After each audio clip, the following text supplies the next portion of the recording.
Portugal.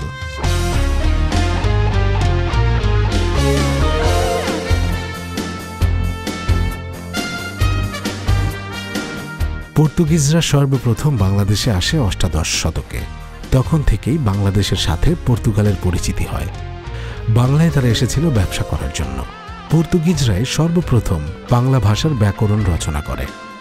শিক্ষা এবং ভালো কর্মসংস্থানের উদ্দেশ্যে বাংলাদেশিরা প্রতি বছর যেসব দেশে গমন করতে স্বপ্ন দেখে সেগুলোর মধ্যে পর্তুগাল অন্যতম। দেশটি থেকে মোট 29 মিলিয়নেরও বেশি রেমিটেন্স পেয়ে থাকে বাংলাদেশ। পর্তুগালে বাংলাদেশি অভিবাসীর সংখ্যা 30,000-এরও বেশি। এর মধ্যে 20,000 রেসিডেন্স প্রাপ্ত। ঈদের দিন সকালে ঘুম থেকে উঠতাম।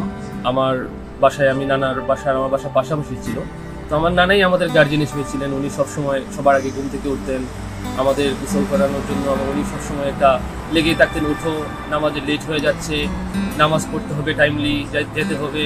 তারপর নামাজে যাওয়ার আগে বা পরে ফ্যামিলির সবার সাথে দেখা করা, নামাজ থেকে এসে সবাইকে সালাম দেয়া, সালামি নেয়া, এই যে জিনিসগুলো, এটা আসলে প্রবাসে আমরা ওই রকমভাবে পাই না কখনোই। এটা একমাত্র প্রবাসীরাই বলতে পারবে আসলে দেশে ঈদের আনন্দটা কেমন। এটা আসলে ভাষায় প্রকাশ করার মতো না। বিদেশের জীবনে বন্ধু বান্ধব, পরিবার পরিজনকে নিয়ে ছোট পরিসরে যেভাবে ঈদ উদযাপন করা যায় আমরা ওভাবেই করি, কিন্তু দেশের শেকড় বা টান সেটা তো অলওয়েজ থেকেই যায়।